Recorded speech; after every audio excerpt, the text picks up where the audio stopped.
Баршаңызға сәлем. Өзбек ұлтының мантысын жасайтын боламыз. Яғни бұл тағамның аты хамир хасев. Бұл тағамды интернеттен көріп, қашаннан бері жасағым келіп жүрген. Содан жасап көрдім, өзіме қатты ұнады. Сіздермен бөліскелі отырмын. Ең алдымен қамырын дайындап алатын боламыз. Електен өткізіліп алған ұнымызға жұмыртқамызды, тұзымызды және де ыстық суымызды құйып, қамыр дайындайтын боламыз, яғни илейтін боламыз. Дайын болған қамырымызды пакетке салып, холодильникке салып қоямыз. Енді біз подливімізді дайындайтын боламыз. Ең алдымен керекті заттардың барлығын осылай көбіктеп турап аламыз. Міне видеодағыдай және де қандай заттар қосылатынын видеоның астына жаза кетемін. Және де осы күрішімізді де ыстық суға құйып қойып дайындап қоямыз.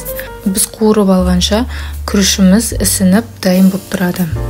Ал енді қызып тұрған қазанымызға майымызды құйып, ол қызғаннан кейін қалған заттарымызды біртіндеп салып қуырып аламыз.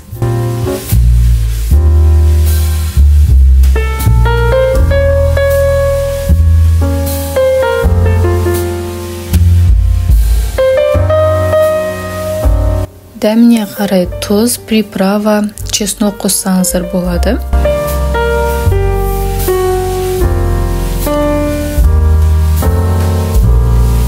Осылай 7-8 минут қуырып, үстіне су құйып, осылай араластырып, бетін жауып қойып қоясыздар. Қайнағаннан кейін жай отта қойып қойыңыздар.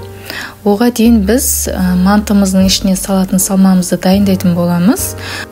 Жуа, күріш, фарш, бұл жерде 3 қана зат, және дәміне қарай тұз, бұрыш қосып араластырып дайындап қойып қоясыздар. Холодильникте тұрған тестамызды, яғни қамырымызды алып, осылай жұп-жұқа етіп жайып аламыз.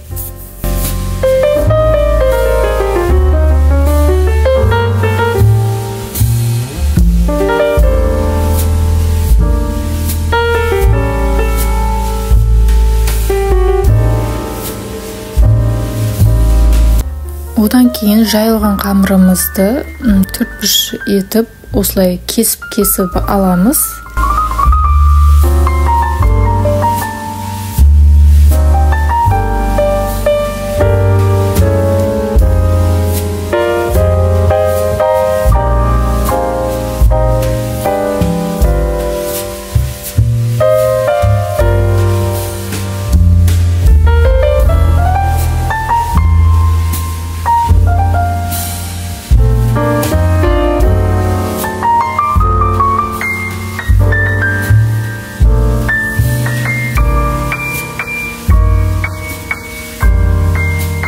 Кесіп алғаннан кейін дайындап алған салмамызды осы тесталардың бөліктерінің ішіне салып орайтын боламыз.